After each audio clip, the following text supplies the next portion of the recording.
ஏசாயா தீர்க்கதரிசன புஸ்தகம் 54 அதிகாரம் 6வது வசனத்தை வாசிங்கள். கைவிடப்பட்டு மனம் நொந்தவளான ஸ்திரீயைப் போலவும் இளம் பிராயத்தில் விவாகம் செய்து தள்ளப்பட்ட மனைவியைப் போலும் இருக்கிற உன்னை கர்த்தர் அழைத்தார் என்று உன் தேவன் சொல்லுகிறார். கண்களை மூடுவோம். நல்ல தகப்பனே, எங்கள் சர்வ வல்லமை உள்ள ஆண்டவரே, இந்த அருமையான நேரத்திற்காக உமக்கு ஸ்தோத்திரம். இத்தனை மாதங்கள் நாங்கள் கடந்து வர நீர் கிருபை பாராட்டினீர் ஆண்டவரே. உலகத்தில் எத்தனையோ பிரச்சனைகள், போராட்டங்கள், வியாதிகள், விக்கிரங்கள், பலகீனங்களுக்கு நடுவில் நீர் எங்களை கிருபையாய் கொண்டு வந்த தயவுக்காக உமக்கு ஸ்தோத்திரம். நாங்கள் நிற்பதும் நிர்மூலமாகாமல் இருப்பதும் உம்முடைய கிருபை ஆண்டவரே. ஒரு நாளும் எங்கள் மேல் உம்முடைய கோபம் மூண்டதில்லை ஆண்டவரே. நித்திய கிருபையுடன் எங்களுக்கு இறங்கின தயவுக்காக உமக்கு ஸ்தோத்திரம். உம்மை நோக்கி பார்த்த நாங்கள் வெட்கப்பட்டு போனதே இல்லை ஆண்டவரே.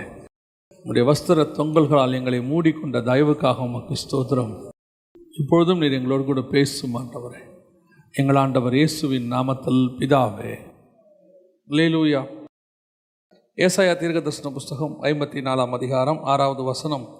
கைவிடப்பட்டு மனம் நொந்தவளான ஸ்திரீயைப் போலவும் இளம் பிராயத்தில் விவாகம் செய்து தள்ளப்பட்ட மனைவியைப் போலும் இருக்கிற உன்னை கர்த்தர் அழைத்தார் என்று உன் தேவன் சொல்லுகிறார். இந்த வசனத்தில் தான் நாம் இன்றைக்கி பார்க்க போகிறோம்.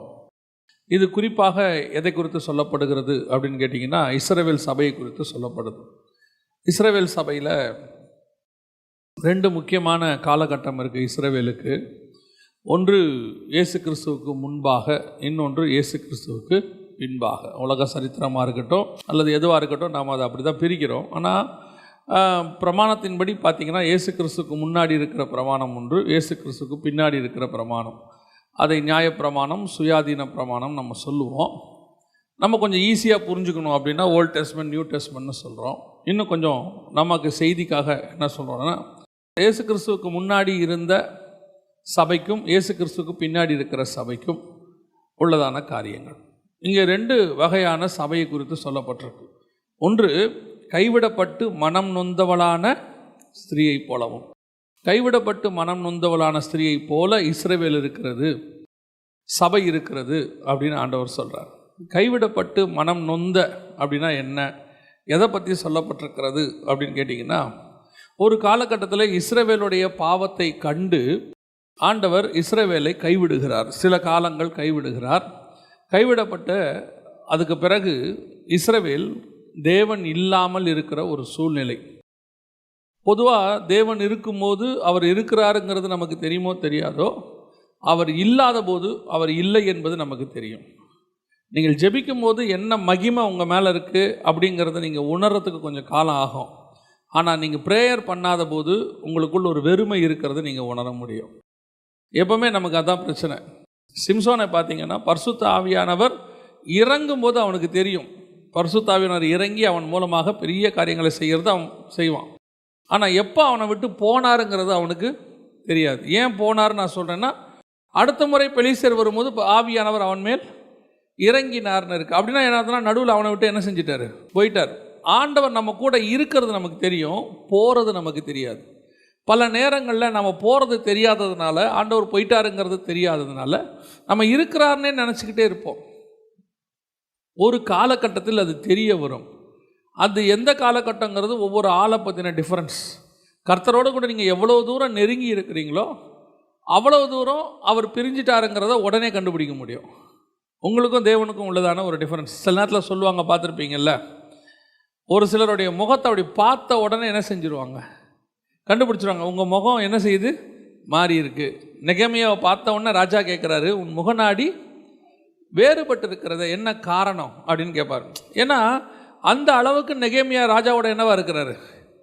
டெய்லி பாத்திரத்தை எடுத்து 3 வேளையும் சாப்பாடு கொடுக்கும்போது ராஜா முகம் முன்னாடி நிற்க வேண்டியவர், அவர் முகத்தில் இருக்கக்கூடிய ஒரு சின்ன மாற்றத்தை கூட என்ன செய்ய முடியுது, கண்டுபிடிக்க முடியுது. அதான் நான் எப்பவும் சொல்லுவேன், சில நேரங்களில் இந்த பிள்ளைகள் வீட்டுக்கு லேட்டாக வரும்போதோ அல்லது ஆஃபீஸ் முடிச்சுட்டு வரும்போதோ அந்த தாயாருடைய முகம் அந்த பிள்ளை சாப்பிட்டுச்சா இல்லையாங்கிறது ஈஸியாக கண்டுபிடிச்சிரும். அப்படி உள்ள நுழையும் போதே கேட்பாங்க, எப்போ சாப்பிடு அப்படிம்பாங்க. இல்லை எனக்கு வேணாம், சாப்பிட்டு வந்துட்டேன். இல்லையா, உன் முகத்தை பார்த்தாலே தெரியுது நீ சாப்பிட்லன்னு. அது ஒரு சில தாயால் மட்டும்தான் என்ன செய்ய முடியும், கண்டுபிடிக்க முடியும். அப்போது அந்த க்ளோஸ் ரிலேஷன்ஷிப், அது கணவன் மனைவியாக இருக்கலாம், தகப்பன் பிள்ளைகளாக இருக்கலாம். இப்போ ராஜாவுக்கும் நெகேமியாவுக்குமா இருக்குது. இந்த க்ளோஸ் ரிலேஷன்ஷிப் எப்போ கண்டுபிடிக்க முடியும் அப்படின்னு கேட்டிங்கன்னா, நீங்கள் எவ்வளோ க்ளோஸாக இருக்கிறீங்களோ அவ்வளோ க்ளோஸாக. இப்போ இந்த இஸ்ரவேல் சபையை குறித்து கைவிடப்பட்டு மனம் நொந்த ஸ்திரீயை போல இருக்கிறது அப்படின்னா என்ன அப்படின்னு கேட்டிங்கன்னு சொன்னால், ஆதியாகமத்தின் புஸ்தகத்தில் 21ஆம் அதிகாரத்தில் ஆகாரை குறித்து சொல்லப்படுகிறது. ஆகாருடைய நிலைமை இப்போ என்ன அப்படின்னு கேட்டிங்கன்னு சொன்னால், கைவிடப்பட்டு மனம் நொந்து இருக்கிற ஒரு ஸ்திரீயாக தான் இருக்கிறாங்க அந்த அம்மா. இப்போ நீங்கள் ஏன் ஆகாரை கொண்டு வந்து இஸ்ரவேல் சபையை பற்றி பேசிக்கிட்டு இருக்கும்போது கம்பேர் பண்ணுறீங்க அப்படின்னா, சிலர் ஒருவேளை வேதத்தை நல்லா படிக்கிறவங்க சில கேள்விகள் கேட்க வாய்ப்பு இருக்கிறது. வாசிங்க, கலாத்தியருக்கு எழுதின நிருபம் 4ஆம் அதிகாரம், கலாத்தியருக்கு எழுதின நிருபம் 4ஆம் அதிகாரம் 24வது வசனத்தை வாசிங்கள். கலாத்தியர் 4:24 வாசிங்கள். இவைகள் ஞான அர்த்தமுள்ளவைகள். அந்த ஸ்திரீகள் 2 ஏற்பாடுகளாம். ஒன்று சீனாய் மலையில் உண்டான ஏற்பாடு, அது அடிமை தனத்திற்குள்ளாக பிள்ளை பெறுகிறது. அது ஆகார் என்பவள் தானே. அது ஆகார் என்பவள் தானே. இங்கே 2 பிரமாணத்தை கொண்டு வராரு பவுல், 2 சபையை கொண்டு வராரு. ஒன்று ஆகார். ஆகாரை பொதுவாக நாம் புறஜாதியாருக்கு கம்பேர் பண்ணுவோம். ஆகார் நம்ம என்ன சொல்கிறோம்? புறஜாதி சபைன்னு சொல்கிறோம். ஆனால் பவுல் அந்த இடத்துல என்ன சொல்கிறாரு? ஆகாரை நியாயப்பிரமாணத்துக்கு சபைக்கு கம்பேர் பண்ணுறார், இஸ்ரவேல் சபைக்கு கம்பேர் பண்ணுறார். சுயாதீனம் சாராளை கொண்டு வந்து சுயாதீன சபைக்கு, புதிய எருசலேமுக்கு, நம்மை குறித்து கம்பேர் பண்ணுறார். அப்போ ஆகாரை குறித்து சொல்லும்போது கைவிடப்பட்டு அலைகிற ஒரு ஸ்திரீயை போல அவள் இருந்தாள். ஏன் ஆகார் நம்ம எடுக்கிறோன்னா, இங்கே இஸ்ரவேல் சபையை பற்றி ஆண்டவர் ஏசாயா 54 சொல்கிறாரு, நீ கைவிடப்பட்டு மனம் நொந்தவளான ஸ்திரீயை போல இருக்கிறாய். இப்போ ஆகாருடைய நிலைமை என்ன? நம்ம எல்லாருக்கும் தெரிஞ்ச ஒரு சம்பவம் தான். 21ஆம் அதிகாரம் ஆதியாகமத்தின் புஸ்தகத்தில் 14. ஆபிரகாம் அதிகாலையில் எழுந்து அப்பத்தையும் ஒரு துருத்தி தண்ணீரையும் எடுத்து ஆகாருடைய தோளின் மேல் வைத்து பிள்ளையையும் ஒப்பு கொடுத்து அவளை அனுப்பிவிட்டான். அவள் புறப்பட்டு போய் பெயர்செபாவின் வனாந்திரத்திலே அலைந்து திரிந்தாள். இப்பொழுது ஆகார் அனுப்பி வைக்கப்படுகிறாள். காரணம் என்ன? இப்போ ஆகாரோட நிலைமை நினச்சி பாருங்க. பையனுக்கு ஏறக்குறைய ஒரு 15 வயசுக்கு மேலே ஆகிப்போச்சு. 14வது வயசில் தான் 100 வயசு ஆகுது ஆபிரகாமுக்கு. 86 வயசில் பிறக்கிறாரு. அடுத்து 100வது வயசில் வந்து ஈசாக்கு பிறக்கிறாரு. ஈசாக்கு பிறந்த பிறகு அனுப்பி வச்சுட்டாங்க இவங்களை. இப்போது ஆகாரை கூட்டிகிட்டு போகும்போது இஸ்மவேலுக்கு நல்லா நினைவு தெரிஞ்ச ஒரு வாலிப பையன், டீனில் வந்துட்டார், 14-15க்கு மேலே வந்துட்டார். இப்போது பையனையும் அம்மாவையும் அப்பா என்ன பண்ணிடுறாரு? அனுப்பி விட்டுறாரு. அனுப்பி விட்ட உடனே ஒரு துருத்தி தண்ணியை வச்சு ஒரு அப்பத்தை கொடுத்து, சரி நீ போயிட்டு வா அப்படின்னு அனுப்பி விட்டார். இப்போ ஆகார் என்ன நிலைமையில் இருக்கிறாங்கன்னா, மனம் நொந்து அலைகிறது. இப்போ ஆகாரோட நிலைமை என்ன? ஆகாருக்கு இந்த நிலைமைக்கு காரணம் இருக்குது. இஸ்ரவேல் சபை ஏன் மனம் நொந்து அலைகிற நிலைமைக்கு வந்துச்சு அப்படிங்கிறதுக்கு என்ன இருக்குது? காரணம் இருக்குது. ஏன் கர்த்தர் இஸ்ரவேல் சபையை கைவிட்டார் என்பதற்கு ஒரு காரணம் இருக்கிறது. என்ன காரணம் அப்படின்னு கேட்டிங்கன்னு சொன்னால், அவங்க தேவனை விட்டு என்ன செஞ்சாங்க? தூரம் போனாங்க, விலகி போனாங்க. கர்த்தரை அவர்கள் பல நேரங்களிலே அவர்கள் கர்த்தரை விட்டு அருவருப்பான காரியங்களை செய்தார்கள். இப்போ இயேசு கிறிஸ்துவுக்கு அப்புறமே நீங்கள் எடுத்துக்கிட்டிங்கனாலும் இந்த ஆகாருடைய சம்பவம் இயேசு கிறிஸ்துவோடு கூட அப்படியே ஒட்டு போகும். எப்படின்னு கேட்டிங்கன்னு சொன்னால், இப்போ ஏன் ஆகார் விரட்டப்பட்டாங்க அப்படின்னு கேட்டிங்கன்னு சொன்னால், இஸ்மவேல் பரியாசம் பண்ணினதுனால. அந்த வசனம் சொல்லுது 21ஆம் அதிகாரத்தில். அதுக்கு முன்னாடி இஸ்ரவேல் என்ன பண்ணா? 9ஆம் வசனம் வாசிங்க. பின்பு எகிப்து தேசத்தால் ஆகிய ஆகார் ஆபிரகாமுக்கு பெற்றகுமாரன் பரியாசம் பண்ணுகிறதை சாராள் கண்டு. பரியாசம் பண்ணினதை சாராள் கண்டு. இந்த நிலைமைக்கு என்ன காரணம்? நிறைய பேர் சொல்லுவாங்க, ஏன் ஆண்டவர் என்ன இந்த மாதிரி வச்சிருக்கிறாரு? ஏன் என் வாழ்க்கையில் மனநொந்த நிலைமையில் இருக்கிறேன்? ஒரு பிள்ளையை கையில் பிடிச்சிக்கிட்டு நான் ஏன் இப்படி வனாந்தரத்தில் அலைஞ்சு திரியிறேன்? உண்மைதான், அலைஞ்சு திரியிறது உண்மைதான். இப்போ கஷ்டமான சூழ்நிலைகள் தான் இருக்கிறோம். நிறைய பேர் எங்களுக்கு ஃபோன்ஸ் வருது, அது நிறைய பேர் எங்களுக்கு மெயில் அனுப்புகிறாங்க. அதெல்லாம் படிக்கும்போது உண்மையிலே ரொம்ப மனசு கஷ்டமாக தான் இருக்குது.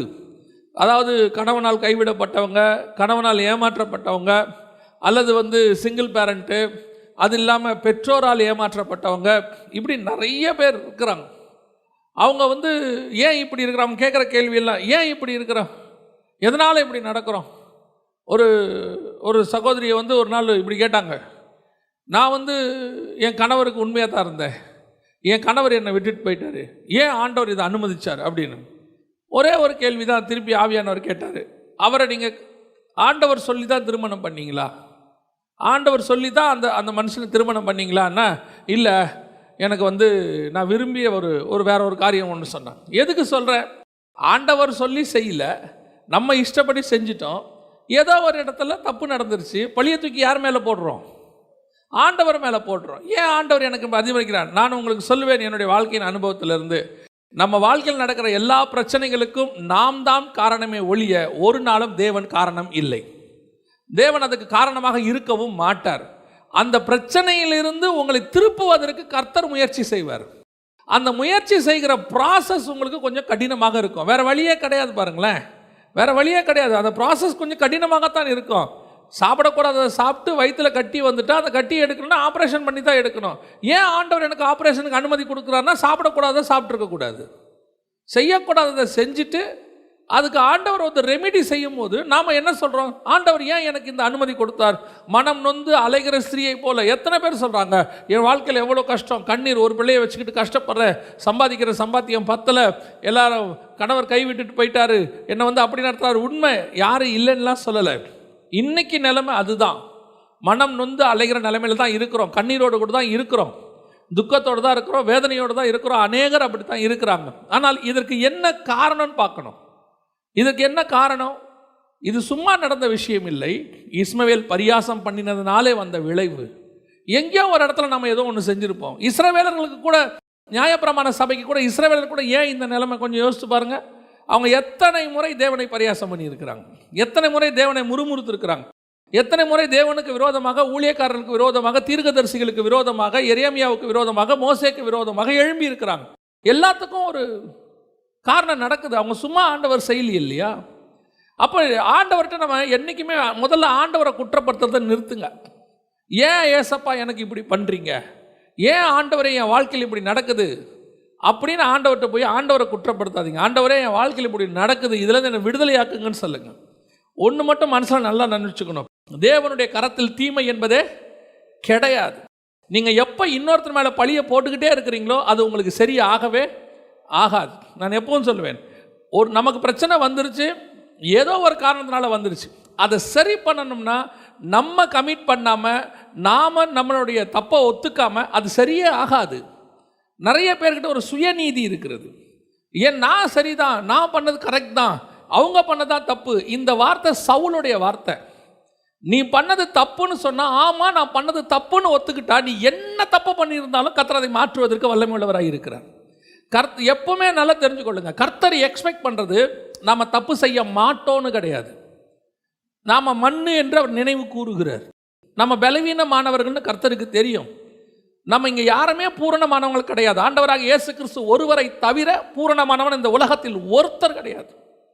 அப்படி இருக்கும்போது அந்த பலகீனங்களில் விழும்போது அதற்கு ஒரு சுயநீதியை கற்பிக்கிறோம்ல, ஆண்டவருக்கு பிடிக்காத ஒரு விஷயம் அது. ஏன்டா பழம் சாப்பிட்ட? ஆமாம் ஆண்டவரே, அது பார்க்கறதுக்கு இச்சையாக இருந்துச்சு, கொஞ்சம் தடுமாறிட்டேன், நான் பலவீனம் ஆகிட்டேன், என்னை மன்னிச்சிருங்க பண்ண. அன்னைக்கு அந்த கதை வேற மாதிரி மாறி இருக்கும். நீர் கொடுத்த ஸ்திரியானவள் தான். அந்த அம்மாவை கூப்பிட்டு, ஏமா சாப்பிட்ட? ஆமாம் ஆண்டவரே, பார்க்கறது கொஞ்சம் நல்லா இருந்துச்சு, அதையும் சாப்பிட்டு தான் பாப்பமேன்னு சாப்பிட்டுட்டேன், மன்னிச்சிருங்க பண்ண. கதை முடிஞ்சுச்சு. சர்ப்பம் என்னை வஞ்சித்தது. இதுக்கு மேலே ஆண்டவர் கேட்கவே விரும்பலை. இதுக்கு மேலே நான் யாரையுமே கேள்வி கேட்கல, விடுங்க. காயினை போய் கேட்டாய், உன் சகோதரன் எங்கே? நான் காவலாளியோ? ஒத்துக்கொள்ளுகிற சுபாவம் பாருங்க, ஒத்துக்கொள்ளுகிற சுபாவம் இல்லாத ஒருத்தன் கூட மேன்மை அடைந்ததாக பைபிளில் கிடையவே கிடையாது. தன்னை ஒத்துக்கொள்ளுகிறவன் அத்தனை பேரையும் கர்த்தர் தூக்கி எடுத்திருக்கிறார். அது தாவீதாக இருக்கட்டும், பேதுருவாக இருக்கட்டும், யாராக இருந்தாலும் கர்த்தர் தூக்கி எடுத்துருவார். அப்போ நான் இன்னைக்கு அலைந்து மனம் நொந்து திரிகிறேன், என் வாழ்க்கையில் இவ்வளோ பிரச்சனை இருக்குது, கண்ணீர் இருக்குது, வேதனை இருக்குது, போராட்டம் இருக்குதுன்னா அதுக்கு எங்கேயோ ஒரு காரணம் இருக்குது. இது இஸ்மவேல்கிட்டருந்து வந்தது கிடையாது, அவங்க அம்மா கிட்டேருந்து வந்தது. அவங்க அம்மாவே எப்படிப்பட்டவங்க தெரியுமா? வேலைக்காரியாக இருந்தவங்களுக்கு ஒரு ப்ரொமோஷனை கொடுத்து கர்த்தர் என்ன பண்ணுறாரு? மேலே கொண்டு வந்து உட்கார வைக்கிறாரு. சாராளுடைய பெருந்தன்மை யோசித்து பாருங்க. அதாவது லேயாலாக இருக்கட்டும், ராகேலாக இருக்கட்டும், குழந்தை பிறந்தவொடனே ஏன் குழந்தைன்ட்டாங்க. சாராள் இஸ்மவேல் பிறந்த பிறகு கூட அவ்வளோ அன்பாக பார்த்துக்கிறாங்க. இப்போ அவள் என்ன நினைச்சாலாம், கர்ப்பமான உடனே நாச்சியாரை எப்படி எண்ணினாள்? அற்பமாக எண்ணினாள். அந்த அம்மா தான் அந்த பொசிஷனை கொண்டாந்துருக்குது. கொண்டு வந்து வச்சுட்ட அந்த அம்மா கிட்டே அற்பமா என்றது. நீ எதுக்கு லைக் இல்லை? நான் சொல்லுவேன், கர்த்தர் உங்களை ஒரு உயர்த்தி கொண்டு ஒரு இடத்துக்கு வரும்போது உங்களுக்கு கீழே உள்ளவங்க, உங்கள் உயர்வுக்கு காரணமாக இருந்தவங்கள ஒரு நாள் என்ன செய்யக்கூடாது? அற்பமாக எண்ணவே கூடாது. நம்மளை ஆண்டவர் உயர்த்திட்டார், ஓகே ரைட், பரவாயில்ல, சோத்திரம். அது ஒன்று தான் தாவீதுகிட்ட பெரிய ப்ளஸ் பாயிண்ட். கர்த்தர் தாவீதை ராஜாவாக பார்த்தார், ஆனால் தாவீதோ தன்னை மெய்ப்பனாகவே பார்த்தான். ஆடுகளுக்கு பின்னால் அலைந்து கொண்டிருந்த என்னை, அதை அவன் மறக்கவே இல்லை. பாருங்க, அந்த ஆதி அன்பு, அந்த எங்கிருந்து என்னை கொண்டு வந்தீங்க ஆண்டவரே, அந்த எண்ணம் பல பேருக்கு அது மிஸ்ஸிங் ஆகுது. எவ்வளோ பெரியதான ஒரு பொசிஷனில் போன பிறகு கூட ஒரு சிலர்லாம் தன்னுடைய இருந்த நிலையை மறக்காமல் அதை ஒத்துக்கொள்கிறாங்க. அவ்வளோ பெரிய மீடியாவில் அவ்வளோ லட்சக்கணக்கான ஜனங்களுக்கு முன்னாடி, ஆமாங்க நான் வந்து ரோட்டில் தான் ரொம்ப கஷ்டப்பட்டுக்கிட்டு இருந்தேன் அப்படின்னு சொல்லி ஒத்துக்கொள்கிறாங்க. நம்ம ஆட்களுக்கு அந்த எண்ணமே இல்லை. ஆண்டவர் உயர்த்துறாரு. இந்த நிலைமைக்கு நீ வருவதுக்கு யார் காரணம்? தேவன் தான் காரணம். அற்பமாக எண்ணுது. இது ஆகாருக்கிட்டேருந்து வந்த சுபாவம். யாருக்கு? இஸ்மவேலுக்கு. இவன் அற்பமா என்றா அவங்க அம்மாவை, இவன் பையனை எப்படி பார்க்குறான்? பரியாசம் பண்ணுறான். நீ என்னடா எங்கள் அப்பாவுக்கு கிழவனுக்கு பிறந்தவன், சின்ன பையன் தானே, நான் தான் எங்கள் அப்பாவுடைய அந்த காலத்திலேயே பிறந்தவன். அற்பமாக எண்ணுதல், பரியாசம் பண்ணுதல். கர்த்தர் பார்த்தாரு, உன்னுடைய இந்த நிலைமைக்கு அதுதான் காரணம். இன்னைக்கு ஏன் நீங்கள் கஷ்டப்படுறீங்கன்னு பார்க்காதீங்க, இதுக்கு என்ன காரணம்னு பாருங்கள். இதனுடைய நிலைமை தான் நாம் மனம் நொந்து அலைகிற ஸ்திரீயை போல இருக்கிறோம், சபையை போல இருக்கிறோம். நம்முடைய ஒவ்வொரு பிரச்சனைகளுக்கு பின்னாடியும் நாம் தான் காரணமாக இருப்போம். அதனால தான் வசனம் சொல்லுது, சோதிக்கப்படுகிற எவனும் தேவனால் சோதிக்கப்படுகிறேன் என்று சொல்லக்கூடாது. ஏன்னா ஒவ்வொன்றுத்துக்கும் நம்ம தான் காரணமாக இருக்கிறோம். ஏதோ ஒரு ரீசன் எங்கேயோ ஒரு இடத்துல இருக்கும், அது காரணமாக இருக்கும், அவ்வளோதான். ஆனாலும் கர்த்தர் உங்களை என்னையும், வசனம் சொல்லுது அந்த ஏசாயா 54:6, விவாகம் செய்து தள்ளப்பட்ட மனைவி போல் இருக்கிற உன்னை கர்த்தர் அழைத்தார் என்று உன் தேவன் சொல்லுகிறார். உன் தேவன் சொல்லுகிறார், உன்னை அழைத்தார். பரவாயில்ல, நீ தப்பு செஞ்சுட்ட, பரவாயில்ல, நீ வந்து மனம் நொந்த ஸ்திரீயை போல் இருக்கிற, நீ பரியாசம் பண்ணிட்ட, நீ அற்பமாக எண்ணிட்ட, ஆனாலும் உன்னை நான் என்ன செய்ய விரும்புகிறேன்? மன்னிக்க விரும்புகிறேன். கர்த்தர் உன்னை அழைத்தார். எவ்வளோ அழகாக இருக்குது பாருங்கள் அந்த வசனம். 21ஆம் அதிகாரம் ஆதியாகமத்தின் புஸ்தகத்தில் இதே ஆகாரைத்தான், ஆதியாகமத்தின் 21:17 வாசிங்க. 17. தேவன் பிள்ளையின் சத்தத்தை கேட்டார். தேவ தூதன் வானத்திலிருந்து ஆகாரை கூப்பிட்டு, நல்லா கவனிச்சு கொள்ளுங்க. இப்போ இதுதான் கர்த்தர் அழைத்தார் அப்படின்னு இருக்கு. இந்த சூழ்நிலையில் இருக்கிற உங்களை என்னையும் கர்த்தர் இன்னைக்கு என்ன செய்கிறார்? காலை வேளையில் அழைக்கிறார். எதுக்கு அழைக்கிறாரு? உன்னை திருப்பியும் ரீஸ்டோர் பண்ண கர்த்தர் விரும்புகிறார். நீ விரட்டப்பட்டாச்சு, கைவிடப்பட்டாச்சு. நான் எப்பவும் சொல்லுவேன், ஆண்டவர் எவரையும் எந்த சூழ்நிலையிலும் தூக்குவதற்கு வல்லமை உள்ளவராக இருக்கிறார். அதாவது நம்ம வாழ்க்கையில் டெட் எண்டுன்னு சொல்லுவோம், கர்த்தர்கிட்ட டெட்டு கூட கிடையாது. நீங்கள் செத்தே போனாலும் மீண்டும் உயிரோடு கூட எழுப்புவதற்கு கர்த்தர் வல்லமை உள்ளவராக இருக்கிறார். இப்போது பிள்ளையை கொண்டு போய் போட்டாச்சு, பிள்ளை இனி பிழைக்காதுன்னு இந்த அம்மாவுக்கு தெரிஞ்சு போச்சு. சரி, பிள்ளை சாகிறத நான் பார்க்க மாட்டேன். அந்த அம்மா போய் ஒரு ஓரமாக நின்று அழுதுட்டுருக்குறாங்க. இன்றைக்கி நிறையா சமீபத்தில் கூட ஒருத்தருடைய சாட்சியை கேட்டேன். தன் மகனை கொண்டு போய் தற்கொலை பண்ணி கொள்வதற்கு அந்த தாயார் கொண்டு போயிட்டாங்க. ஏன்னா அவங்களுடைய சூழ்நிலை, நடந்த காரியம், சூழ்நிலை, கடைசியில் தற்கொலை அட்டம்ப்டும் பண்ணிட்டாங்க. லாஸ்ட் மினிட்டில் யாரோ ஒருத்தர் வந்து காப்பாற்றிட்டு ஹாஸ்பிட்டலில் படுத்துருக்குறாங்க. கிட்டத்தட்ட ஒரு 2-3 நாள் ஆகிப்போச்சு. கண்ணை முழிச்சு பார்க்குறாங்க. கண்ணு முழிச்சு பார்த்தா பையனுடைய நிலைமை எப்படி இருக்குது தெரியுமா? அந்த 3 நாளிலே பையனை கவனிக்க யாரும் இல்லாமல், அந்த 3 நாளுக்குள்ளே பையனுக்கு சாப்பாடு போட ஆள் இல்லாமல், சட்டையெல்லாம் அழுக்காகி கிழிஞ்சு அவன் பார்க்குறதுக்கு அப்படியே ஒரு ரொம்ப மோசமான கோலத்தில் இருக்கிறான். அந்த தாயார் சொல்கிறாங்க, இதுக்கு மேலே நான் சாகவே மாட்டேன். ஏன்? நான் செத்துருவேன், ஆனால் என் பையன் நிலைமை என்னங்கிறத நான் பார்க்க முடியுது. ஆகாரால் அதை பார்க்கவே முடியல. ஏன்னா பையனுடைய லாஸ்ட் மினிட் உயிர் போகுது. நம்ம சில நேரங்களில் உண்மையிலே சொல்கிறேன், கர்த்தர் உங்களை என்னையும் ரொம்ப ஆசீர்வாதமாக வைத்திருக்கிறார். மனுஷனுடைய வாழ்க்கைக்குள்ளே, உலகத்துக்குள்ளே போய் அவங்களுடைய சாட்சிகளை கேட்கும்போது ஒரு சிலரெல்லாம் தங்களுடைய ஜீவனின் கடைசி நிமிஷத்தில் நின்றுட்டுருக்கிறாங்க. திடீரென்று வாழ்க்கை தலைகீழாக மாறுது. முழு நம்பிக்கையோட வாழ்க்கையை தொடங்குறாங்க. மறுநாள் காலையில் எழுந்திரிச்சா யாரை நம்பி கைப்பிடிச்சாங்களோ அவன் இல்லை, விட்டுட்டு போயாச்சு. ஃபோன் சுவிட்ச் ஆஃப். தேடி பார்த்தா கண்டுபிடிக்க முடியல. இன்னைக்கு அப்புறம் என்ன செய்யறது? இதுக்கப்புறம் வேலையை தேடணும், பிள்ளையை வளர்க்கணும். இதுக்கு பேசாமல் செத்தே போயிடலாம், இதோட வாழ்க்கையை முடிச்சுக்கலாம். ஆனால் வசனம் சொல்லுது, கர்த்தர் உன்னை அழைத்தார். அந்த நிலைமையில் இருக்கிற உங்களையும் என்னையும் தான் கர்த்தர் என்ன செய்கிறாரு? இன்றைக்கி நான் சமீபத்தில் நிறைய பேப்பரில் பார்க்குறேன், நிறைய தற்கொலைகள். அதில் மிக முக்கியமானது கடன் தொல்லை. ஏன் அப்படின்னு கேட்டிங்கன்னு சொன்னால், சூழ்நிலை இன்றைக்கி பொருளாதாரம் ரொம்ப மோசமாக போனதுனால, இன்றைக்கி ஜனங்களால் அந்த சுமையை சுமக்க முடியாததுனால அநேகர் தங்களுடைய ஜீவனை, சரி செத்துட்டா சரியாக போயிடும். நான் சொல்கிறேன், செத்துட்டா சரியாக போகாது, இருந்தால் மட்டும்தான் சரியாகும். இருந்தோம்னா அதை சரி பண்ணுறதுக்கு வாய்ப்பு இருக்குது. செத்துட்டோம்னா சரி பண்ணுறதுக்கு என்ன இல்லை, வாய்ப்பு இல்லை, டைரெக்டாக நரகம்தான்.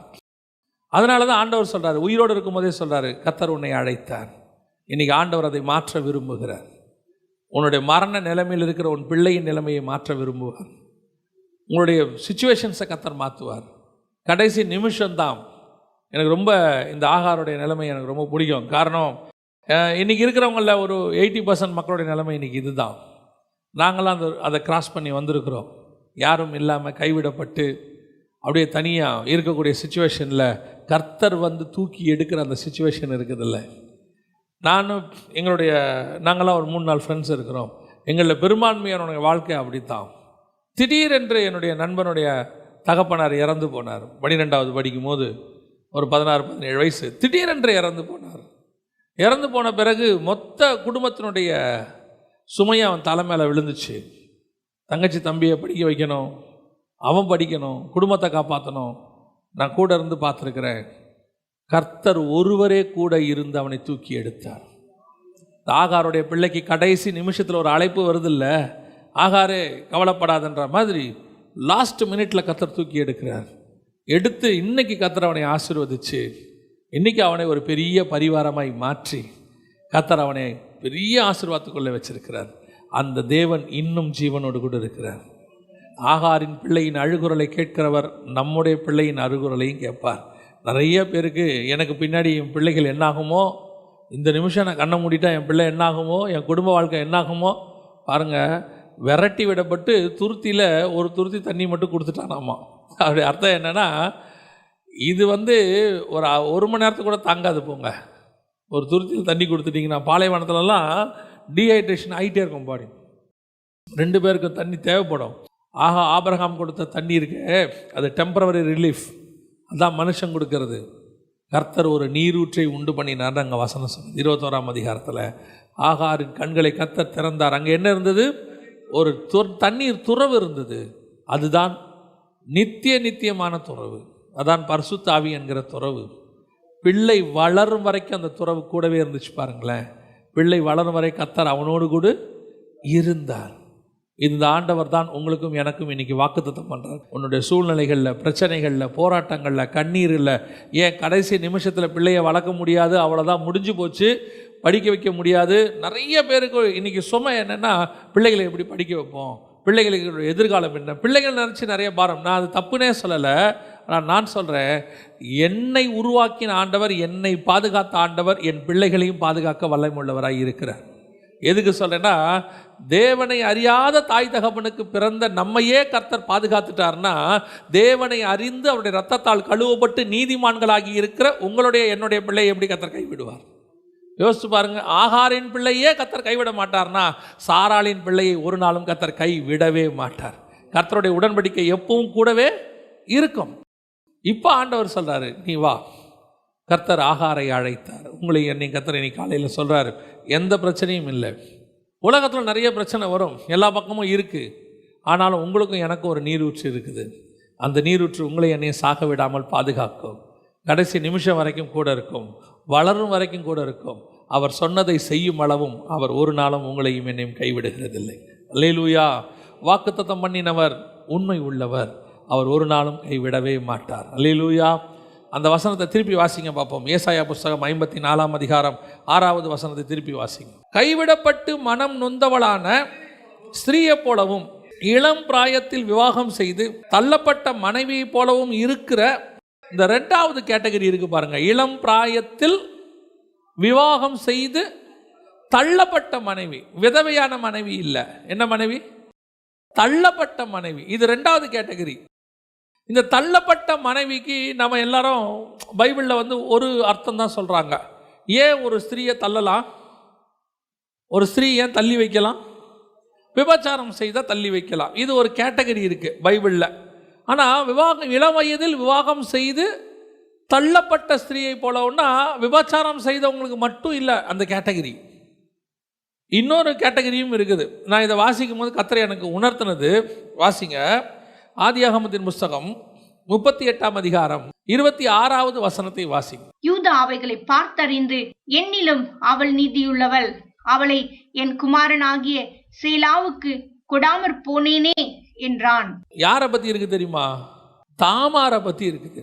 இளம் வயதில் விவாகம் செய்து தள்ளப்பட்ட ஸ்திரீ. அது யார்? இளம் வயதில் தள்ளப்பட்ட ஸ்திரீ. இவ எந்த தப்புமே பண்ணல பாருங்க, இவ எந்த தப்புமே பண்ணல. இவ உண்மையா திருமணம் பண்ணா அந்த நியாயப்பிரமாண முறைப்படி அவங்க என்ன செய்கிறாங்க, அன்றைக்கி உள்ள முறைப்படி பையனை கொடுக்குறாங்க. பையனை கொடுத்தோடனே அவன் கர்த்தர் அவன் செஞ்ச தப்புக்கு அவனை என்ன பண்ணிவிட்டாரு? அடிச்சு விட்டாரு. அடுத்த பையனை கொடுக்குறாரு. அவன் பண்ண ஒரு தப்பு நிமித்தம் கர்த்தர் அவனையும் என்ன பண்ணிவிட்டாரு? அடிச்சு விட்டாரு. இப்போ யூதாவுக்கு என்ன வந்துருச்சு? பயம் வந்துருச்சு. உடனே தாமார்கிட்ட ஒன்று சொல்கிறான், சேலா சின்ன பையனாக இருக்கான், அவன் வளர்ந்த உடனே உனக்கு என்ன செய்கிறேன், தரேன் அப்படின்னு சொல்லிட்டு அனுப்பி விட்டுட்டான். அனுப்பி விட்டுட்டு தாமாரை மறந்துட்டான். சேலா பெரிய பையன் ஆகிட்டான். ஏன்னா பின்னாடி யூதா சொல்கிறான், சேலாவை கொடாமல் போனேனே அப்படின்னா சேலா என்ன ஆகிட்டான்? பெரிய பையன் ஆகிட்டான். ஆனால் இவ அது வரைக்கும் என்ன பண்ணிக்கிட்டு இருக்கிறா? வெயிட் பண்ணிகிட்டே இருக்கிறா. இப்போ இவன் மேலே என்ன தப்பு இருக்குது? தாமார் மேலே என்ன தப்பு இருக்குது? அவள் பிரமாணத்துக்கு கீழ்ப்படிஞ்சிருக்கிறா, பெரியவங்களுக்கு கீழ்ப்படிஞ்சிருக்கிறா, சொன்னபடி தான் திருமணம் பண்ணா. அவள் இன்னும் தப்பாக ஓடி போயோ லவ் பண்ணியோலாம் கல்யாணம் பண்ணல, சொன்னபடி தான் திருமணம் பண்ணா. இன்னைக்கு எத்தனை பேர் இப்படி இருக்கிறாங்க தெரியுமா? சிலர் கேட்பாங்க, எங்கள் அப்பா அம்மா சொல்லி தான் திருமணம் பண்ணேன், அவங்க தான் பார்த்து பண்ணி வச்சாங்க. இன்னும் ஒரு படி மேலே போய் ஸ்பிரிச்சுவல் பேரண்ட்ஸ் தான் கல்யாணம் பண்ணி வைக்கிறாங்க. அந்த குடும்பம் கூட பிரிஞ்சு போகுது. உங்களுடைய மகளை சுமையாக என்ன செய்யாதீங்க. அது ஒரு வெயிட்டு எங்கேயாவது இறக்கி வச்சிடணும். நீங்கள் தான் அதை 20 வயசு 22 வயசு வரைக்கும் எப்படி வளர்க்குறீங்க? கண்மணியை போல அன்பா. 24 ஆன உடனே உங்களுக்கு அது என்னவா மாறிடுது? வெயிட்டாக மாறிடுது. 24 ஆகிப்போச்சு, ஏதாவது ஒன்று கிடைச்சா என்ன பண்ணிடலாம்? அனுப்பி விட்டுறலாம். 25 26 அவ்வளோதான், முடிஞ்சு கதை. எப்படியாவது தள்ளி விட்டுறணும். அப்படி நீங்கள் தள்ளி விட்டுறீங்க ஒரு நாளில், அது போய் என்ன பண்ணுது? காலம் ஃபுல்லாக கஷ்டப்படுது பாவம். அந்த பிள்ளை மேலே என்ன தப்பு சொல்லுங்க? அது காத்திருந்து பெற்றோர் திருமணம் பண்ணி வைப்பாங்கன்னு உண்மையாக காத்திருந்து கல்யாணம் பண்ணுது. அந்த பிள்ளையை கொண்டு போய் நீங்கள் எதையாவது ஒன்று பரவாயில்லன்ட்டு, அதாவது பெற்றோர் தீங்கு செய்ய நினைக்கல, மதியினமாக செய்கிறீங்கன்னு தான் சொல்கிறேன். நீங்கள் தப்பு செய்யணும்னு நினைக்கல, மதியினம் கொண்டு போய் யாருக்கிட்டையாவது ஒப்படைச்சிடுறது. இன்னைக்கு குடும்பங்கள் நாசமாக போயிட்டு இருக்குது. இள வயதில் விவாகம் பண்ணி எத்தனை பெண் பிள்ளைகள் பாவமாக இருக்குது தெரியுமா? எத்தனை பேருடைய குடும்பம், சில சகோதரருடைய வாழ்க்கையும் அப்படி தான் இருக்குது. நல்ல குடும்ப வாழ்க்கையை கர்த்தர் அமைச்சு கொடுக்குறாரு. ஏன் நடக்குது, எதுக்கு நடக்குதுன்னே தெரிய மாட்டேங்குது. எல்லாம் எடுத்த உடனே ஏதாவது பிரச்சனை வந்த உடனே, அந்த காலத்துலலாம் பிரச்சனை வந்த உடனே பேசி தீர்த்துக்கலாம்பாங்க. இப்போ தீர்த்துட்டு பேசலாங்குது. எடுத்த உடனே இது செட் ஆகாது, நம்ம செப்பரேட் ஆகிடலாம், டிவோர்ஸ் பண்ணிடலாம். பேச்சு வாயில் வர்றதே அப்படித்தான் இருக்கு. என்ன காரணம்? கர்த்தர் இணைச்சாருங்கிற பயம் இல்லை, பரலோகம் இணைச்சி வச்சதுங்கிற பயம் இல்லை. நீ உன் பிள்ளையின் வாழ்க்கையை பார்க்கல, உன் பிள்ளை வசதியாக இருக்கணும்னு பார்க்குற. வசதியாக இருக்கிற எத்தனை பேர் துக்கமாக இருக்கிறாங்க தெரியுமா? நம்ம ஆரம்பத்தில் நாங்களாம் ரொம்ப கஷ்டப்பட்டு தான் வளர்ந்தோம். எங்கள் அம்மாட்ட அடிக்கடி சொல்லுவேன், ரொம்ப கஷ்டப்பட்டு வளர்ந்தோம், சாதாரண கஷ்டம் கிடையாது, ரொம்ப கஷ்டப்பட்டு வளர்ந்தோம். ஆனால் ஒரு நாள் கூட நாங்கள் துக்கமாக இருந்ததே கிடையாது. நான் உண்மையை சொல்லுவேன், எங்கள் வீடெல்லாம் கரண்ட் கிடையாது, 35 ரூபா தான் வாடகை. 6 மணிக்குள்ளே சமைச்சு முடிச்சிடணும். 6:30 மணிக்கெல்லாம் வெளியே பாய் போட்டு உட்காந்துருவோம். அதான் எங்கள் என்டர்டெயின்மெண்ட். 9 மணிக்கு தூங்குவோம், அங்கேயே படுத்து தூங்கிடுவோம். சம்டைம்ஸ் உள்ளே போய் தூங்குவோம் மழை வந்தால். ஆனால் நாங்கள் துக்கமாக இருந்ததே கிடையாது. ஒரு நாள் நாங்கள் வேதனைப்பட்டதே கிடையாது. அன்றைக்கும் சந்தோஷமாக இருப்போம், துக்கமே பட மாட்டோம், எது ஒன்றுக்குமே கவலைப்பட மாட்டோம். நினச்சதை சாப்பிடுவோம், நல்லா தூங்குவோம். இப்போ பாருங்கள், எல்லாம் இருக்குது. இது ஒரு MBA, அது ஒரு எம்பாத BA. இது ஒரு 40,000, அது ஒரு 40,000. சொந்த வீடு, காரு, ரெண்டும் சண்டை போட்டுக்கிட்டே வருது, சண்டை போட்டுக்கிட்டே போகுது. இது சமாதானமாக இருக்கிற ஒரே இடம் சர்ச்சு. ஏன்னா கண்ண மூடி ஜெபம் பண்ணுது. 10 நிமிஷம் சும்மா விட்டோம்னாலும் சண்டை போடும். சமாதானமே கிடையாது வீட்டில். காரணம் என்ன நினைக்கிறீங்க? ஸ்பிரிச்சுவல் எக்ஸ்பீரியன்ஸ் கிடையாது, கொண்டு போய் கொடுத்துட்றது. குடும்ப வாழ்க்கை என்பது ஒன்றும் இல்லாமல் இன்றைக்கி எல்லாம் நிறைய பெண் பிள்ளைகளுடைய வாழ்க்கை நாசமாக போயிட்டுருக்கு. தயவுசெய்து சொல்கிறேன், ரொம்ப கேர்ஃபுல்லாக இருங்க. ஆண்டவர் இன்றைக்கி உங்களை அழைக்கிறாரு. வசனம் அப்படி தான் சொல்லுது. அப்படி இருக்கிற உன்னை கர்த்தர் என்ன செய்கிறாரு? அழைக்கிறார். நீ கவலைப்படாதேன்றார் கர்த்தர். உன் நீதி ஒரு நாள் விளங்கும். யூதா சொல்லுவான் ஒரு நாள், அவன் தான் சொன்னான் ஒரு நாள், இந்த அம்மா யாரு கொண்டாடா, கொண்டு போடுவோம் அப்படிங்கிறான். இவர் தப்பு பண்ணிவிட்டு, இந்த ஊரில் ஒரு பெரிய விஷயம் இருக்குதுங்க. எவன் சவுண்டாக பேசணும்னா அவன் நல்லவன் அர்த்தம். அவன் நினச்சிக்கிறான் சவுண்டாக பேசிட்டா நல்லவன், ஆன்னு பேசிட்டா அவன் யாரு? நல்லவன். அமைதியாக இருக்கிறவன் யாரு? நான் சொல்கிறேன், நீ அமைதியாக இருக்கிறதுனால உன் நீதி ஒரு நாளும் மறக்கப்படவே படாது. உன்னை அழைக்கிறவர் ஒருவர் இருக்கிறார், ஒரு நாள் உன் நீதியை வெளிப்படுத்துவார். நீங்கள் எவன் பேசலாம் கவலையப்படாதீங்க, யார் என்ன பேசலாம் கவலைப்படாதீங்க. அவன் பேசிட்டே இருப்பான், கொண்டா கொன்னுறேன்பான். இன்னைக்கு கொண்டா அவளை தீக்கிரை ஆக்கிடுவோம், கல்லெறிஞ்சு கொள்ளிடுவோம். அவன் என்ன வேணால் பேசிட்டு போட்டான். ஒரு நாள் வரும், கர்த்தர் சொல்வார், அவன் நீதிமான், அவன் மேலே கையை போட்டிங்க தொலைச்சிருவேன் பாரு. அந்த தேவன் இன்னும் நம்மோடு கூட இருக்கிறார். நம்முடைய நீதி விளங்க பண்ணும். உன்னை தள்ளி வச்சிருக்கிறாங்களா? Don't worry. உன்னுடைய அருமை புரியாமல் கொஞ்சம் பேர் உன்னை தள்ளி வச்சுருப்பாங்க. உன்னுடைய நீதி புரியாமல் தள்ளி வச்சுருப்பாங்க. நன்மை செய்து தீங்கு அனுபவிக்கிறவங்க எத்தனை பேர் இருக்கிறாங்க தெரியுமா? இன்னைக்கு பல நேரங்களில் மாமியாருக்கோ மருமகளுக்கோ நன்மை செஞ்சுட்டு தீங்கு அனுபவிக்கிறவங்க எத்தனையோ பேர் இருக்கிறாங்க. எவ்வளோ செஞ்சாலும் அவங்களுடைய நன்மை என்ன செய்ய மாட்டேங்குது, தெரிய மாட்டேங்குது. நன்றி மறக்கிற காலமாக மாறி போச்சு. ஆனால் நீங்கள் செய்கிற நன்மையை கர்த்தர் பார்த்துக்கிட்டு இருக்கிறார். கர்த்தர் ஒரு நாளும் மறக்கிறதற்கு மனுஷன் அல்ல, அவர் நிச்சயமாய் நினைவு கூறுவார். ஒரு நாள் உன் நீதியை விளங்க பண்ணுவார். உன் நீதி விளங்க பண்ணும்போது யூதா அல்ல, உலகமே தாமாரை வைத்து கொண்டாட தொடங்கியது. தாமாருக்குள்ளேருந்து 2 சந்ததி புறப்பட்டது. தாமாருக்குள்ளேருந்து 2 பேர் ஆண்டவர் கொண்டு வந்தார். அந்த மாதிரி தான் ஆண்டவர் உங்களையும் செய்வார், உயர்த்துவார். தள்ளப்பட்ட ஒரு ஸ்திரீயை போல் அந்த வசனம் சொல்லுது பாருங்களேன். இளம் பிராயத்தில் விவாகம் செய்து தள்ளப்பட்ட மனைவியை போல தாமாருடைய நிலைமையாக தான். தள்ளப்பட்ட தாமார், உன் காத்திருக்குதல் முடிவடையும். ஒரு நாள் தாமாருடைய காத்திருக்குதல் என்னவாச்சு? முடிவடைஞ்சிச்சு. இப்போ பாருங்கள், தாமாரை எல்லாரும் புகழ தொடங்கிட்டாங்க, நீதிமான் சொல்லிட்டாங்க. இப்போ தாமாருடைய வயிற்றுக்குள்ளே 2 பிள்ளை இருக்குது. எனக்கு ஒரு பெரிய சந்தோஷம் என்ன தெரியுமா? இந்த மத்தேயு 1ஆம் அதிகாரத்தில் மிக முக்கியமாக வெறும் 42 தலைமுறைக்கு நீங்கள் பார்த்தீங்கன்னு சொன்னால் ஆண்கள் பேர் தான் இருக்கும். அந்த 42 தலைமுறையில் ஒரு 4 பெண்கள் பேர் தான் இருக்கும். 42 தலைமுறைக்குமே 4 பெண்கள் பேர் தான் இருக்கும். அதில் 1 தாமாருடைய பேர். தாமார் இஸ்ரவேலை சார்ந்தவளான்னு நமக்கு தெரியாது, ஏன்னா அந்த இடத்துல தெளிவாக கொடுக்கவே இல்லை. ஏன்னா அவன் கானானிய தேசத்தில் போய் குடியிருக்கிறான். யார்? யூதா. கானானிய தேசத்தில் போய் குடியிருக்கிறான். அவன் அதுக்கு முன்னாடி கானானிய ஸ்திரியை கல்யாணம் பண்ணிடுறான். எல்லாம் நடக்குது. அங்கே தான் அவளுக்கு ஒரு மருமகளை பார்க்குறான். அது எல்லாமே கானானில் நடக்குது. ஒருவேளை அவள் கானானிய ஸ்திரியாக கூட இருக்கலாம், புறஜாதி ஸ்திரியாக கூட இருக்கலாம். தெளிவாக அங்கே இல்லை, எதுவுமே இல்லை. யோசிச்சு பாருங்க, 42 தலைமுறையில் ஒரு தாமாருடைய பேர் வந்துருச்சு பாருங்க, ஒரு ராகாப்புடைய பேர் வந்துருச்சு, ஒரு ரூத்தோடைய பேர். இவங்க எல்லாருமே பார்த்தீங்கன்னா ஒரு வகையில் புறஜாதியாக இருந்தோம். உங்களையும் என்னையும் தான் குறிக்குது. ஒருவேளை நம்முடைய காத்திருக்குதல், நாம் நல்லது செஞ்சுட்டு அனுபவிக்கிறது, கொஞ்ச நாள் நம்ம செஞ்ச நன்மைகள் மறக்கப்பட்டு போகிறது, நம்மளை ஒதுக்கி வைக்கிறது. பின்னாடி கீழே ஆண்டவர் சொல்கிறாரு, யூதா மறந்துட்டான், யார? தாமாரை மறந்துட்டான். ஆனால் கர்த்தர் பின்னாடி என்ன சொல்கிறாரு? இமை பொழுது உன்னை கைவிட்டேன், ஆனாலும் உருக்கமான இரக்கங்களால் உன்னை சேர்த்து கொள்வேன். அப்படி ஜஸ்ட்டு மறந்துட்டார் ஆண்டவர். அப்படி தான் சில நேரத்தில் ஆண்டவர் நம்மளை மறந்தது மாதிரி இருக்கும். அப்படியே நம்முடைய காரியங்கள் ஆண்டவர் விட்டா மாதிரி இருக்கும். ஆனால் ஒரு நாளும் கர்த்தர் என்ன செய்ய மாட்டார்? விடவே மாட்டார். ஒரு நாள் இல்லை ஒரு நாள் நம்முடைய நீதி நினைவு கூறப்படும். கர்த்தர் உங்களை என்னையும் மேலே கொண்டு வருவார். ரெண்டாவது, தள்ளப்பட்ட மனைவியை போல இன்னொரு மனைவி தள்ளப்படுவாங்க. யாரு? ஒன்று இந்த மாதிரி ஒரு ரேர் கேஸ் இருக்குது. உண்மையை செய்து நன்மை செய்து தள்ளப்பட்ட மனைவி இருக்குது. பொதுவாக தள்ளப்படுற மனைவி எதனால் தள்ளப்படும்? தப்பு செஞ்சால் தள்ளப்படும். இன்றைக்கி கடைசி காலத்தில் இது ரொம்ப அதிகமாயிட்டே போகுது. இன்றைக்கி நிறைய பேர் தப்பு செஞ்சிட்டாங்க அப்படின்னு சொல்லிட்டு தள்ளி வைக்கிறாங்க. அதுக்கு அவங்க சொல்கிற காரணம் என்னது? பைபிள்லேயே சொல்லியிருக்குதுங்க. பைபிள் அவங்கள தள்ளி வைக்க சொல்லிருச்சு. கரெக்ட், நான் இல்லைன்னே சொல்லலை. இயேசுநாதரே சொல்லியிருக்கிறார். என்ன சொல்லியிருக்கிறார்? ஆமாம், இந்த ஒரு காரணத்துக்காக மட்டும் என்ன செஞ்சிடலாம், நீங்கள் தள்ளி வச்சிடலாம், மனைவியை தள்ளி வச்சிடலாம், விபச்சாரம் செய்தான்னு சொல்லி.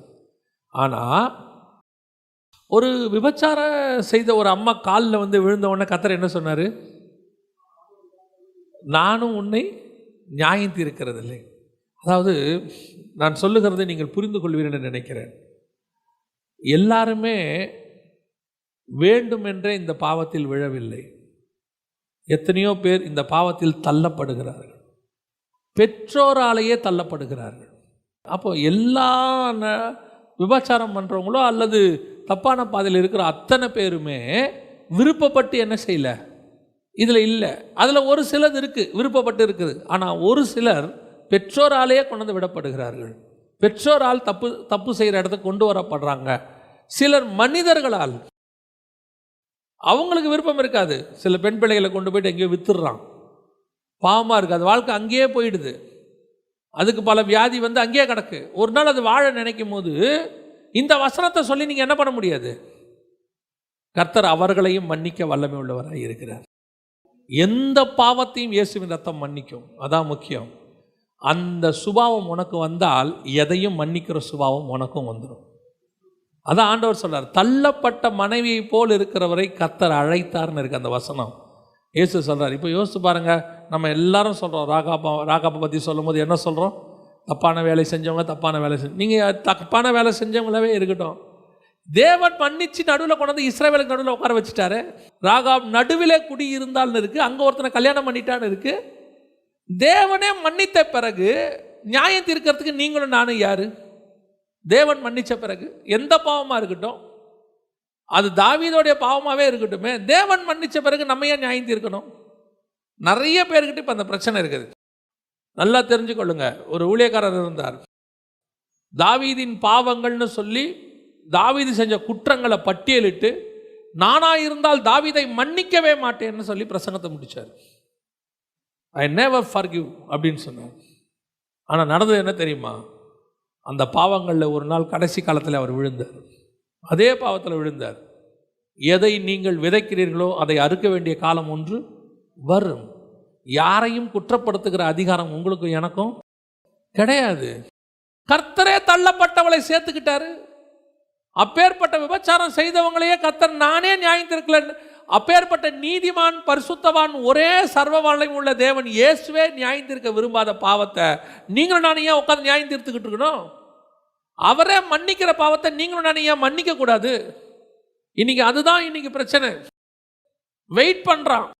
இந்த பாவத்துக்கு கர்த்தர் தள்ளலான்னு சொல்லியிருக்கிறாரு, இந்த பாவம் அது செய்தான்னு பார்க்கலான்றான். நான் கேட்டேன், எப்படிங்க? இல்லை, எனக்கு என்னமோ சந்தேகமாகவே இருக்கு. இவன் விரும்புகிறான், அப்படி ஒரு பாவம் செஞ்சால் தள்ளி வச்சிடலாம் அப்படின்னு சொல்லி. கவனித்துக் கொள்ளுங்கள், கர்த்தர் கவனித்துக் கொண்டிருக்கிறார். தேவன் எப்பவுமே ரீஸ்டோர் பண்ணத்தான் விரும்புவார், மீண்டும் கட்டத்தான் விரும்புவார். கர்த்தர் இடிக்க விரும்ப மாட்டார். இடிக்கிறது கூட திருப்பி கட்டுவதற்காக தான் இடிக்கும். கர்த்தர் உன்னை இடிக்கிறார்னா திருப்பி என்ன செய்வார்? கட்டுறதுக்காக தான் இடிப்பாரே ஒழிய நீ நாசமாக போனோன்னு கர்த்தர் விரும்பவே மாட்டார். யாராக இருந்தாலும், என்ன பாவமாக இருந்தாலும் சரி, எப்படிப்பட்டதாக இருந்தாலும் சரி, கர்த்தர் சரி பண்ண விரும்புகிறார். சரி பண்ணி மீண்டும் ரீஸ்டோர் பண்ண விரும்புகிறார். காட் நம்மக்கிட்ட எதிர்பார்க்கறது ஒன்றே ஒன்று தான், அந்த ரீஸ்டோரேஷனுக்கு விட்டு கொடுக்கணும். அதான் சொல்கிறார், எங்கிட்ட வந்துருங்கிறார்.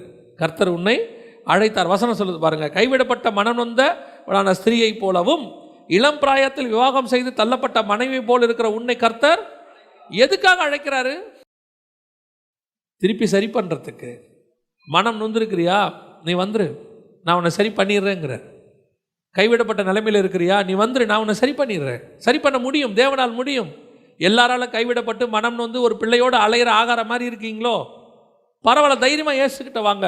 உங்கள் லைஃப்பை ரீஸ்டோர் பண்ண கர்த்தர் விரும்புகிறார். கர்த்தர் திருப்பி கட்டி எழுப்புவார். ஒருவேளை தப்பான பாவத்தில் விழுந்து தண்டனை பெற்று இனி லைஃபே இல்லை அப்படின்னு சொன்னீங்கனாலும் கூட கர்த்தர் திருப்பி ரீஸ்டோர் பண்ண விரும்புகிறார். ஒரு பெரிய ஒரு ஊழியரை சந்தித்தேன். அவர் பேசிகிட்டு இருக்கும்போது சொன்னார், நான் ஒரு பெரிய பாவம் செஞ்சுட்டேன், என்னை லைஃப் டைம் ஜெயிலில் போட்டாங்க. நல்ல கவனிங்க, லைஃப் டைம் என்ன பண்ணிட்டாங்க? ஜெயிலில் போட்டாங்க. நான் உள்ளே போனேன், ரட்சிக்கப்பட்டுட்டேன். ரட்சிக்கப்பட்டு அங்கேயே பைபிள் காலேஜ் கரஸ்பாண்டன்ஸில் படித்தேன். ஒரு நாள் வந்தது, எல்லாரையும் மன்னித்து விடுதலையாக்கக்கூடியதான ஒரு இது வந்தது. அதில் என்னையும் என்ன செஞ்சாங்க? விடுதலையாக்குறாங்க. இன்றைக்கி அவர் ஊழியக்காரராக இருக்கிறார். எல்லாராலும் மறக்கப்பட்டு கைவிடப்பட்டு இருக்கிற உன்னை கர்த்தர் அழைக்கிறார். கர்த்தர் திருப்பி எங்கிருந்து ரீஸ்டோர் பண்ணுவார். உனக்கு லைஃப் டைம் ஜெயில் போட்டாலும் கர்த்தர் உன்னை மாற்றி அமைக்க வல்லமை உள்ளவராக இருக்கிறார். யோசேப்பை தூக்கி சிறைச்சாலையில் போட்டாலும் கொண்டு போய் பிரதமராக உட்கார வைக்க கர்த்தரால் முடியுமானால் அந்த தேவன் இன்னும் கர்த்தர் ஜீவனோடு கூட இருக்கிறார். God wants to restore your life. அதான் கர்த்தர் இன்னைக்கு காலையில் நமக்கு கொடுக்குற வாக்கு தத்துவம். நீ எங்கிட்ட வந்துரு, எந்த சூழ்நிலை இருந்தாலும் பரவாயில்ல, எங்கே வந்துரு? எங்கிட்ட வந்துரு, ஓடி வந்துரு போவோம். அதான் அந்த காலத்தில் பழைய ஏற்பாட்டில் இருக்குது, நீ என்ன பாவம் செஞ்சாலும் எந்த இடத்துக்கு ஓடி போயிடணும்? அடைக்கலப்பட்டதுக்கு ஓடிடணும். உள்ளே போயிட்டீங்கன்னா உன்னை என்ன பண்ண மாட்டாங்க? கொல்ல மாட்டாங்க. உன் பாவத்தை விசாரிப்பாங்க.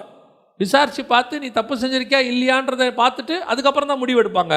அடைக்கலப்பட்டினத்தை விட மேலான ஒரு அடைக்கலப்பட்டினம் இருக்கிறது, அதான் நம்முடைய ஆண்டவராக இயேசு கிறிஸ்து. நீங்கள் ஓடிடுங்க, அவர்கிட்ட போயிருங்க. கர்த்தர் எதையும் ரீஸ்டோர் பண்ண வல்லமை உள்ளவராக இருக்கிறார். அல்லேலூயா. நம்ம ஜெபம் பண்ண போகிறோம். தேவ சமூகத்தில் ஆண்டவர் நோக்கி பார்க்க போகிறோம். எல்லா கண்களை மூடுவோமா? ஆண்டவரே, உடைய கிருபையுள்ள கரத்தில் எங்களை தாழ்த்துகிறோம். அப்பா, ஒப்பு கொடுத்து ஜெபம் பண்ணுவோமா? நீ என்ன நிலைமையில் இன்னைக்கு இருந்தாலும் கர்த்தர் மீண்டும் உன்னை கட்டி எழுப்ப விரும்புகிறார். இடிக்கப்பட்ட எருசலேமை திரும்பி கட்டினவர், விழுந்து போன தாவீதின் கூடாரத்தை திருப்பி எழுப்பி கட்டினவர், ஒரு கல்லின் மேல் ஒரு கல்லில்லாதபடிக்கு நேபுகத் நேச்சாரால் இடிக்கப்பட்ட தேவாலயத்தை மீண்டும் செருபாபேலை வைத்து கட்டி எழுப்பினவர், தூர்த்து போடப்பட்டு மண் மேடாகி போன எருசலேமை மீண்டும் கட்டி எழுப்பின தேவர், மண்ணோடு மண்ணாய் போய் உலர்ந்த எலும்புகளாய் மாறின இஸ்ரவேலை மீண்டும் உயிரோடு கூட எழுப்பி நிற்க வைத்த ஆண்டவர் இன்னைக்கு உன்னையும் என்னையும் அப்படி செய்ய வல்லமை உள்ளவராக இருக்கிறார். பையனை கையில் வச்சுக்கிட்டு, பொண்ணை கையில் வச்சுக்கிட்டு, வாழ்க்கையை என்ன பண்ண போற, என்ன செய்யணும் எனக்கு தெரியல, நடக்க முடியல, அவ்வளோதான், இனி என் வாழ்க்கை முடிஞ்சிச்சு, நானும் என் பிள்ளைகளும் வாழ்க்கையை முடிச்சுக்கலான்னு நினைச்சிருந்தீங்கன்னா கர்த்தர் சொல்றார், இல்லை இல்லை இல்லை, அது முடிவு இல்லை. நான் உன்னை மாற்றுவேன், உயர்த்துவேன். உன்னை யார் யாரெல்லாம் கேவலமாக பேசினாங்களோ அவங்க கண்களுக்கு முன்பாக நான் நிறுத்துவேன். அவங்க கண்கள் உன்னை பார்த்து பிரமிக்கத்தக்கதாய் மாற்றுவேன். இடிந்து போன இவளுடைய வாழ்க்கையா இப்படி கட்டப்பட்டிருக்கிறது என்று உன்னை பார்த்தவர்கள் பிரமிக்கத்தக்கதாய் உயர்த்துவேன். நீ நினைக்காத, நான் தனியா இருக்கேன், ஒரு பெண்ணா இருக்கிறேன், இந்த சமுதாயத்தில் வாழ்றது கஷ்டம், அதெல்லாம் கிடையாது. தேவன் கூட இருந்தா எங்க வேணாலும் வாழலாம். மேதிய பெர்சியா தேசத்தில் கூட தனி பெண்ணான எஸ்தரால் ராஜகுமாரத்தியாய் மாற முடியும். கர்த்தர் கூட இருந்தா போதும். God will restore your life. இன்னைக்கு ஆண்டவர் உன் வீட்டை கட்ட விரும்புகிறார், உன்னை மீண்டும் உயர்த்த விரும்புகிறார். தப்பான முடிவு மட்டும் எடுத்துறாத. ஒருவேளை நீ தப்பான முடிவு எடுத்து தப்பான வாழ்க்கையில் வாழ்ந்துக்கிட்டு இருந்தாலும் ஒரு சிலர் சொல்றாங்க, வேற இல்லை, வழி இல்லை, சர்வைவலுக்காக, என் பிள்ளைகளை காப்பாற்றுறதுக்காக நான் இந்த மாதிரி ஒரு தப்பான முடிவை எடுத்துட்டேன் அப்படின்னு. கர்த்தர் சொல்ற, நீ வெளியே வந்துரு, நீ வெளியே வந்துரு, நீ வெளியே, அடுத்த வேளை சாப்பாட்டுக்கு வழி இல்லை, நீ வெளியே வந்துரு, கர்த்தர் உன்னை காப்பாற்றுறாரா இல்லையான்னு மட்டும் பார். ஒரு நாள் ராத்திரியில ஒரு தேசத்தையே உருவாக்க அவர் வல்லமை உள்ளவராக இருந்தார். ஒரு நாள் ராத்திரியில ஒரு தேசத்தின் எக்கானமியை மாற்றி அமைக்க அவர் வல்லமை உள்ளவராக இருந்தார். ஒரு நாளிலே கர்த்தரால் பெரிய அற்புதத்தை செய்ய முடியும். உன் வாழ்க்கையிலும் கர்த்தர் செய்வார், பெரிய அற்புதம் செய்வார். நீ அந்த தப்பான வாழ்க்கையை விட்டு மட்டும் வெளியே வந்து, யார் உன்னை மன்னிக்கிறாங்களோ இல்லையோ தேவன் மன்னிக்கிறார். எப்பேற்பட்ட பாவமான வாழ்க்கையிலிருந்து தேவன் உன்னை மன்னிப்பார், சம்பூர்ணமான உனக்கு முடிவு கொடுப்பார். நான் வாழ்ந்த வாழ்க்கைக்கு எனக்கு இப்படி ஒரு ஆசீர்வாதமா நீ பிரமிக்கிற அளவுக்கு கர்த்தர் உன்னை மாற்றுவார். நீ இதே வாழ்க்கையில தொடர்ந்தனா உன்னுடைய முடிவு அகோரமாக இருக்கும். நான் கர்த்தர் சொல்றார், உன் வாழ்க்கையை மாற்றி சம்பூர்ணமாய் நான் முடிப்பேன். ஒப்பு கொடுப்போமா? ஒப்பு கொடுத்து ஜெபம் பண்ண விரும்புகிறவங்கெல்லாம் கரங்களை தேவனுக்கு நேராக உயர்த்தி, ஆண்டவரே, நான் இன்னைக்கு கைவிடப்பட்டு மனம் நொந்த ஒரு ஸ்திரியை போல இருக்கிறேன்ப்பா, இளம் வயதில் விவாகம் செய்து தள்ளப்பட்ட ஒரு ஸ்திரீயை போல நான் இருக்கிறேன் ஆண்டவரே. என்னுடைய பாவத்தின் நிமித்தம் உலகத்தாரால் தள்ளப்பட்டு, குடும்பத்தாரால் தள்ளப்பட்டு, எல்லாராலும் தள்ளப்பட்டு, ஒதுக்கப்பட்டு, ஏற்றுக்கொள்வார் இல்லாதபடிக்கு நான் இருக்கிறேன் ஆண்டவரே. இப்ப ஆண்டவர் சொல்றார், உன்னை அழைக்கிறார். ஒப்பு கொடுப்போமா தேவ சமூகத்தில்? எங்கள் சர்வ வல்லமை உள்ள ஆண்டவரே, ஜெபித்து கொண்டிருக்கிற ஒவ்வொருத்தருக்காய் நாங்கள் ஜெபிக்கிறோம். அப்பா, ஒருவேளை எங்களுடைய முடிவு தவறானதாக இருந்து, நாங்கள் எடுத்த காரியங்கள் தப்பானதாக இருந்து, நாங்கள் போன பாதை தப்பானதாக இருந்து, உமக்கு விரோதமான காரியமாக இருந்தாலும் நீர் மன்னிக்க வல்லமை உள்ளவர். இன்னைக்கு ஒரு விசை உம்முடைய அழைப்புக்கு நாங்கள் செவி சாய்க்கிறோம். எங்களை மன்னியும் ஆண்டவரே. எங்களை ரிஸ்டோர் பண்ணுங்கப்பா. திருப்பி கட்டி எழுப்புங்க ஆண்டவரே. மீண்டும் எங்களை எழுப்பி நிறுத்துங்க. இங்கே இருக்கிற ஒவ்வொருத்தரையும் எழுப்பி நிறுத்துங்க. எத்தனை பேர் சிங்கிள் பேரண்டாக இருக்கிறாங்கன்னு தெரியல ஆண்டவரே. எத்தனை பேர் வளர்க்க வழி இல்லாமல் கஷ்டப்படுறாங்கன்னு தெரியல ஆண்டவரே.